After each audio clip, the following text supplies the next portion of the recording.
Within the depths of a temple in the ancient Mayan city of Palenque in Central America, von Däniken came upon a stone relief of what is apparently a man seated in a capsule, watching something intently.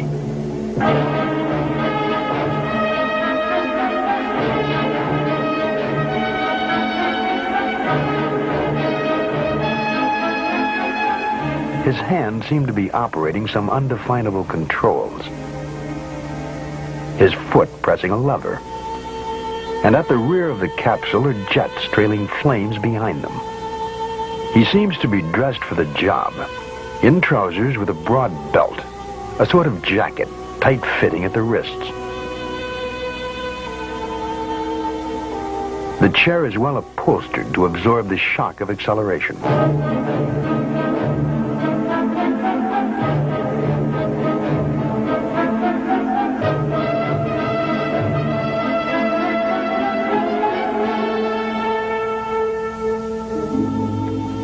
Mayan legend says that he represents their space-traveling god, Kukulkan, the winged god of Palenque. He was carved sometime in the 7th century. The possibility haunts us that this figure was the artist's rendering of the ancient astronauts who inspired the Mayan culture. The church of the monastery of Desanay was decorated with mysterious frescoes some 500 years ago. The monastery is hidden away in the peaceful countryside of southern Yugoslavia.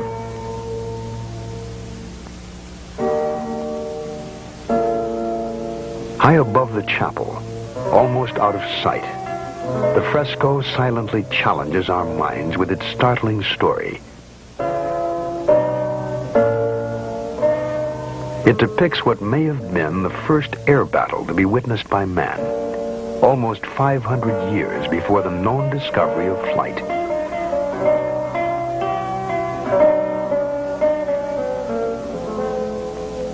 In the first capsule, a man is seated with his hand on some form of guidance mechanism. He appears to be racing across the sky in an attempt to escape from a pursuing ship. We can easily imagine jets at the rear of these aerodynamic forms. On the earth below them, people cower in fear as this air battle wages in the skies. If not an astronaut, then what reality might have inspired the frescoes of Desanay?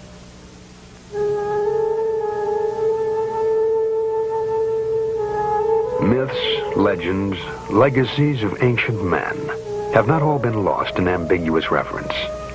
History is the scribe of man. There are records in cuneiform, Sanskrit, Amharic, Tibetan, and languages which have not yet even been deciphered. New texts are constantly being discovered. Some, like the Dead Sea Scrolls, are readily understandable to scholars. Translating other fragments of written history is laborious and time-consuming. Only a minute fraction of surviving texts have actually been transcribed.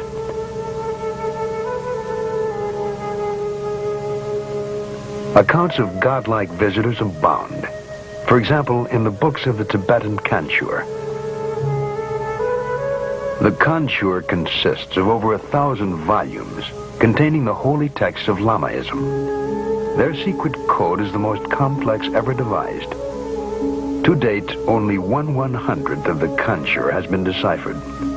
The resulting translations are full of references to gods appearing in the sky, of the luminous pearls and transparent spheres in which they lived.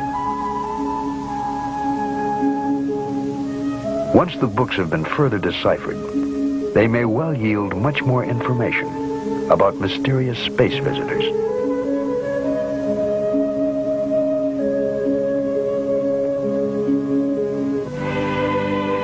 Closer to Western civilization, we have one of the world's most detailed records, the Bible. The Bible says that the Lord caused to rain upon Sodom and Gomorrah brimstone and fire. God sent his messengers to warn Lot's family of impending disaster. The angels told Lot, "Flee for your life. Do not look back. Flee to the hills lest you be consumed." The messengers were insistent that he leave the city immediately. Von Däniken wondered if they had foreknowledge of an impending cataclysmic explosion.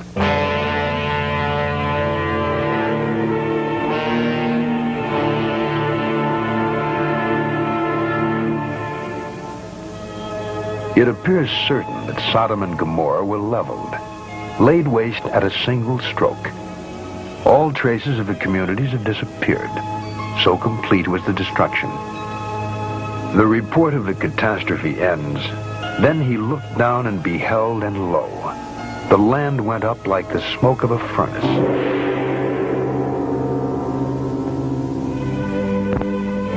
Mount Horeb in the Sinai Range rises more than 6,500 feet above sea level.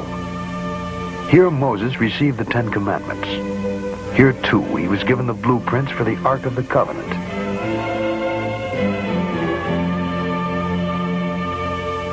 In chapter 25 of the second book of Moses, directions are given for the construction of the Holy Tabernacle.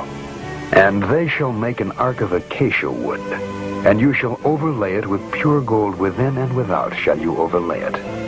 And you shall make upon it a molding of gold round about.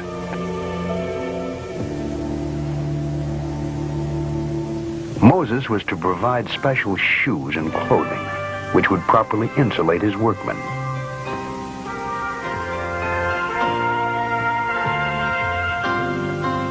Moses was warned that no one should come near the structure. It represented a mortal danger. And though Moses would hear a voice from the covering plate, no figure could be seen. If we were to build a replica of the ark today, according to Moses' instructions, we would have a condenser charged with several hundred volts. Could the gold sheath have been a form of loudspeaker, a two-way radio, reproducing a voice from afar? It is part of the Von Däniken theory, a romantic's explanation of biblical text based on imagination and wonder.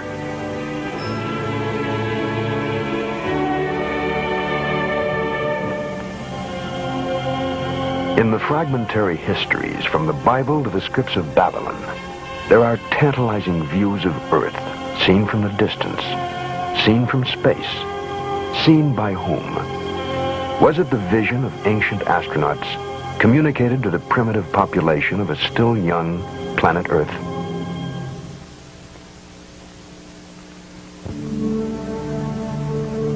If we were to land on a strange planet, we would probably avoid its magnetically disruptive poles.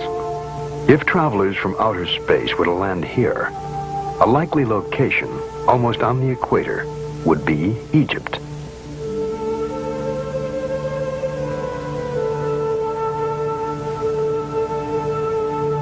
The pyramids, eternal mysteries in themselves, provide additional evidence to support the premise that Earth was visited by ancient astronauts. The Great Pyramid rises to a height of 477 feet. 2,300,000 stone blocks, each a crushing 2.5 tons, each perfectly fitting, climbed toward the sky.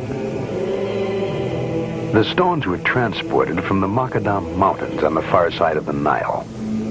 20,000 workmen, hauling 10 blocks a day, would need 640 years, more than 30 generations, to build one pyramid. To some, the massive structures were not designed as tombs for the pharaohs, but are in reality vast astronomical calculators.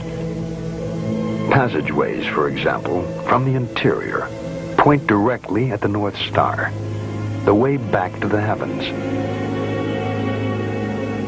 If we multiply the height of the pyramid by 1 billion, it equals almost exactly the distance from the Earth to the Sun.